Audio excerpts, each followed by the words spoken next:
कुछ समय पहले हमारे पास सेंटर पे एक युगल आया, कपल। उनका बेटा, जो अभी आत्मा ने शरीर छोड़ दिया, लेकिन उनका बेटा किडनैप हुआ था और उनको ना वो सीसीटीवी फुटेज भी मिल गई थी जहाँ उस बच्चे को रखा, जो जो हुआ उस बच्चे के साथ। और अब बच्चा चला गया तो वो दर्द तो बहुत ज़्यादा है, लेकिन और ज़्यादा दर्द उनको इसलिए हो रहा था क्योंकि उनको बार बार कोर्ट में जाना पड़ रहा था। और सामने कौन खड़ा होता था? सामने कौन खड़ा होता था? वो व्यक्ति जिसने वो किया और जिसको उन्होंने वो सीसीटीवी में देखा था वो सब करते हुए। तो वो लोग जब सेंटर पर आए, वो माँ कहती है मैं नहीं जा सकती उधर विटनेस देने के लिए, मेरे को कुछ बहुत मुश्किल होता है उस आत्मा को देखते हुए जो सामने खड़ा है। बहुत रोई और फिर कहा, पर ज्ञान वो बहुत दिन से सुन रही थी तो खुद ही बोली, हम तो नहीं बोलते ऐसे जब कोई आता है ऐसी बात लेकर के, ये तो हमारे कर्मों का परिणाम है, फैक्ट तो वो होता ही है। लेकिन उसको ज्ञान समझ में आ गया था। तो फिर वो एकदम रोते रोते रुकी और फिर वो बोली, हमने ही कुछ किया था क्या जो ऐसा हुआ? मैंने कहा छोड़ देते हैं ना उस बात को, अभी क्या करना है उस पर फोकस करते हैं। कहती नहीं, पहले बताओ हमने ही कुछ किया था ना जिसकी वजह से ऐसा हुआ। मैं कहा ज़्यादा सोचना नहीं, मन बहुत भारी हो जाता है ऐसा सोचकर। कहती नहीं, समझ आ गया, हमने ही कुछ किया था, अब क्या करना है हमको? मैं कहा वो जो सामने दिखता है ना व्यक्ति खड़ा हुआ हर टाइम, सबसे पहले अपने आप से पूछो इस आत्मा ने मेरे साथ इतना गलत किया क्यों? क्यों किया इस आत्मा ने मेरे साथ इतना गलत?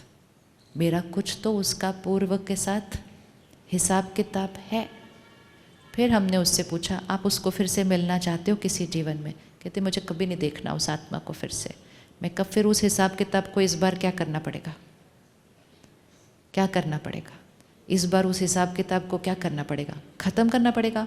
अगर अभी हम उस आत्मा से नफरत कर रहे हैं तो हम तो अपनी गांठों को क्या करते जा रहे हैं? और भी ज़्यादा बांधते जाते हैं। मैंने कहा देश का कानून अपना काम कर रहा है, आपको सिर्फ एक काम करना है, आपके यहाँ से अब उसको कोई एनर्जी नहीं जानी चाहिए। मतलब आप अपनी रस्सी जो उसके साथ है उसको क्या करना होगा? आपको अपनी रस्सी को उसको तोड़ो। आप पिछली बार मिल चुके हो, इस बार इतनी ज़्यादा तरह से मिले हो, फिर से हमें उस आत्मा को नहीं मिलना है अगर, तो हमें अपनी रस्सी को क्या करना होगा? ख़त्म करना होगा। लेकिन नफ़रत तो एक बहुत स्ट्रॉन्ग रस्सी बन जाती है। तो पता है उसको क्या करना पड़ा उसके लिए? कैसे हम अपने हिसाब किताब को ख़त्म करते हैं? रोज़ मेडिटेशन करके, योग में ध्यान में बैठकर, उसके बाद 4 संकल्प आप भी साथ साथ करो। पहला संकल्प, जो हमारे साथ अभी गलत कर रहे हैं, जो मेरे साथ आज गलत कर रहा है, अब मुझे स्मृति आ गई कि मैंने कुछ ना कुछ उस आत्मा के साथ किया था, नहीं तो वो मेरे साथ गलत कर नहीं सकते। तो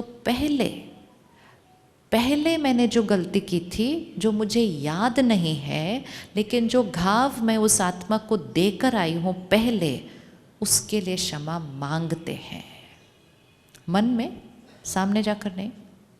जो मेरे साथ आज गलत कर रहा है, पहले मन में हम उनसे पुरानी गलती के लिए क्षमा मांगते हैं। दूसरा संकल्प, आज जो उन्होंने हमारे साथ किया, हम अपने मन चित्त से उस बात को ख़त्म करके कहते हैं हम आपको क्षमा करते हैं। और तीसरा, हमारा और आपका हिसाब किताब अब ख़त्म हुआ, हम फिर कभी नहीं मिलेंगे, ये संकल्प करते हैं। और मेरी तरफ से आपको अब सिर्फ दुआएं आपकी आगे की यात्रा के लिए। वो बहन ने रोज़ किया। वो पहले तो वो बहुत नाराज़ हुई, कहती मैं उससे क्षमा नहीं मांगूंगी। मैंने बोला जाके थोड़ी मांगनी, लेकिन जो पहले चोट दी है उसको ख़त्म तो करना ही पड़ेगा। तो पहले 2-4 दिन उससे हुआ नहीं तो वो लिखने लगी, क्योंकि बोला नहीं जा रहा था, मन में संकल्प भी नहीं किया जा रहा था। लिखा उसने, मैं आपसे क्षमा मांगती हूँ, मैं आपसे क्षमा मांग, लिखना शुरू किया। फिर सोचना शुरू किया, फिर अंदर करती गई। अब पता है क्या हुआ उसके बाद? अब वो आराम से कोर्ट में जा सकती है, वो वहाँ बैठती है, वो अपना जो उसको पूछा जाता है वो अच्छे से बोलती है, लेकिन उसको उस व्यक्ति को देखकर अभी उसके ऊपर कोई असर नहीं पड़ता है, क्योंकि उसने अपनी सोच को क्या कर लिया, सारा चेंज। दूसरे ने जो कर्म किया उसका परिणाम तो उसके पास आने ही वाला है, देश का कानून भी काम करेगा और उसका कर्म भी काम करेगा, लेकिन अपने मन चित्त से साफ करके हम किसके कर्मों के हिसाब किताब को ठीक कर लेते हैं,